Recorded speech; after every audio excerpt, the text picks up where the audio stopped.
Hello, my name's Griff Rhys Jones, and forgive me, I'm sitting here at your AGM looking as if I'm talking from a call centre somewhere in in Suffolk. But in fact, I've just put this microphone on because I think this is probably going to make it clearer and get the best quality sound. I'm sorry, and I'm also aware that I'm a little bit technologically naive in this sense.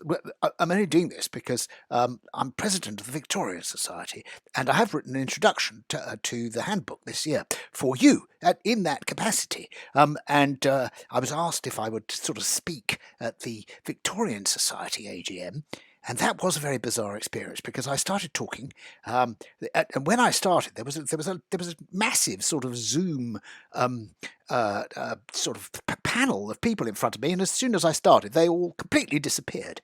So I found myself, as it were, just sort of musing, strangely, as if nobody was there and I was talking to myself into a vacuum. Um, and maybe that's what I'm going to do now, because it's important to state that I can't represent the Victorian Society. I'm an honorary president. Nobody has yet impeached me, and I'm pleased to say there was no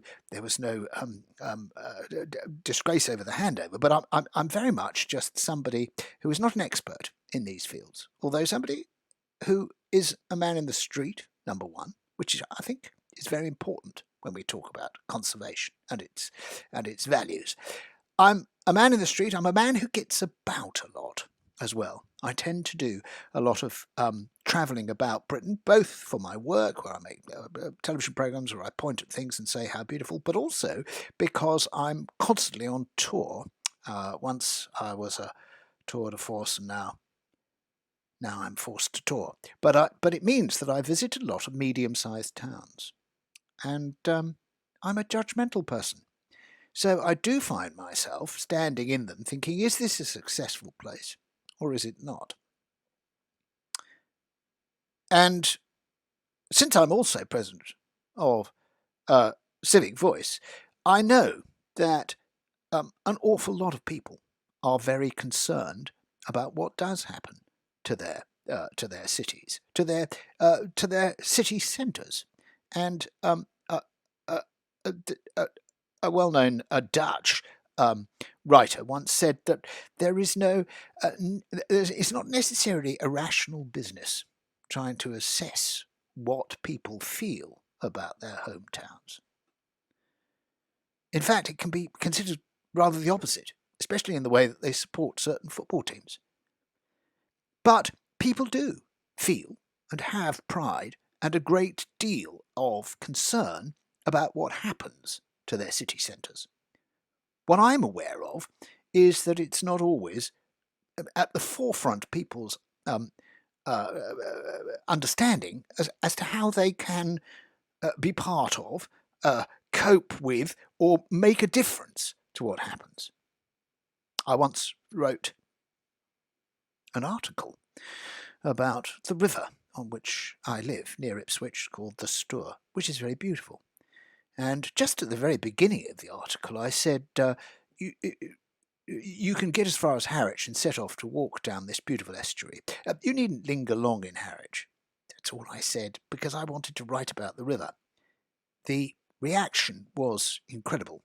The local MP almost threatened to hang me from a Harwich lamppost, and I had to write an apology to the local papers to say that I absolutely love Harwich. I find many, many things very beautiful in Harwich. I was just trying to get my article moving.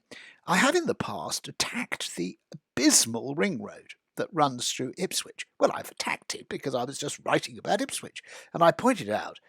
In fact, I pointed out because I pointed this out to the town clerk who met me at a party, and he said, "What a magnificent town Ipswich was." And I said, "Well, yes, it is." And he said, "And you know we have 11 medieval flint-knapped churches in this town." And I said, "Yes, and you use at least 11 of them as roundabouts."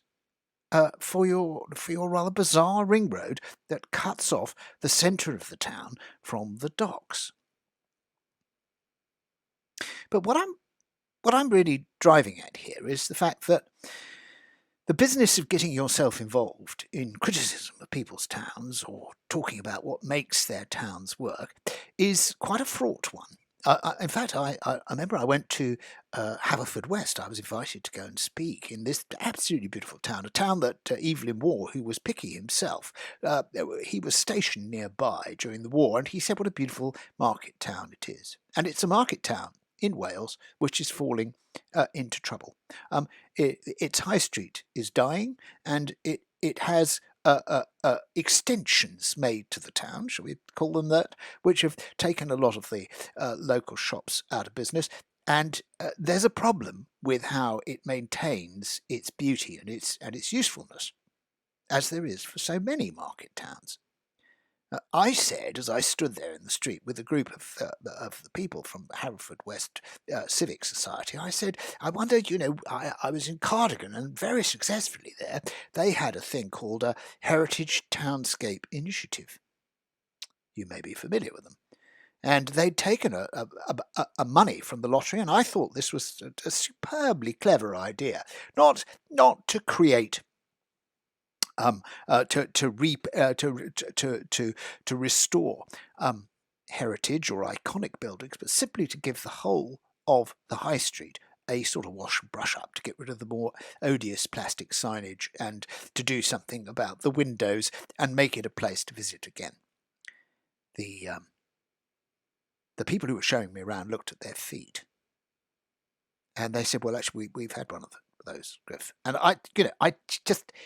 it's sort of effective in some ways, and it can be true that people bearing opinions about conservation are part of the trouble.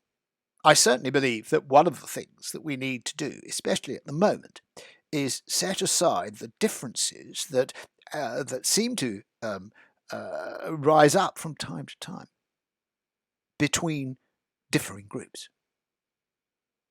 The Victorian Society, at an early stage of my involvement in the Victorian Society, I was asked in to broker peace between the Victorian Society and the Camden Town Society, because the Camden Town Society wanted more support from the Victorian Society to stop the changes that were being made to the British Museum. All I felt I could do was act as a broker and say, come on in, let's talk about it. And in talking about it, in communication, there was some room for manoeuvre, and in the end, we did effectively impress upon the British Museum that just as they wouldn't bash a hole in an Etruscan pot in order to allow somebody to have a better look inside, they needn't take the same cavalier attitude to their Edwardian buildings to start bashing holes in it in order to improve traffic to their new extension. But I'm also aware that, having said that, there is a considerable need at the moment for people to come together and to work together.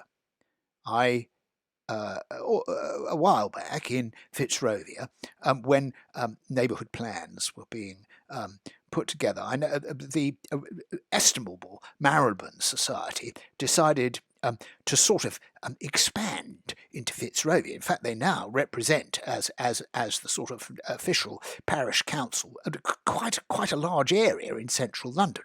And I'm a huge admirer of what they've done. I'm a huge admirer of the fights they've organised. But I'm also conscious that as an amenity society, there were people within Fitzrovia who wanted to represent themselves, and they felt that they weren't part of Marylebone.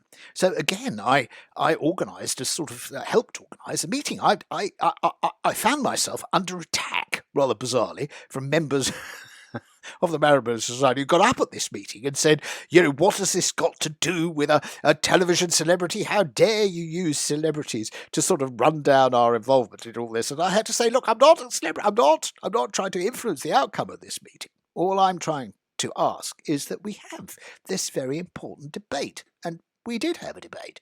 There was a lot of furious concern about possibly being dragged into a Camden orientated, because there's a political boundary between parts of Fitzrovia, people spoke vehemently. And before we left, I felt that Marylebone seemed to have won most of the loud arguments. But I did think we should have a show of hands, a bit like they do sometimes at the end of question time. And to my astonishment, of the 150 people there, at least 130 who had not said anything during the entire course of the meeting voted for a new sort of parish community spokes body, and that so the sort of East Fitzrovian, West Fitzrovian society was born. What I think this illustrates is that people care a great deal about heritage, about their town. What they are unaware of is what they can do to help or influence it. What I see happening at the moment in this peculiar and extraordinary year is the possibility that we're entering into a sort of perfect storm. We're going to face emergency legislation, which is apparently going to help us build out of this overspending that we've engaged in, which is going to cut the Gordian knot of planning regulation and effectively introduce a new form of zoning, where there are areas where anything goes and areas which become sort of conservation constricted. I'm not in favour of this. I'm not speaking on behalf of the Victorian Society or of Civic Voice here. They have their own spokesman. I'm simply, as somebody who is involved in all this, asking us to gather together and be careful about what might be happening in the near future.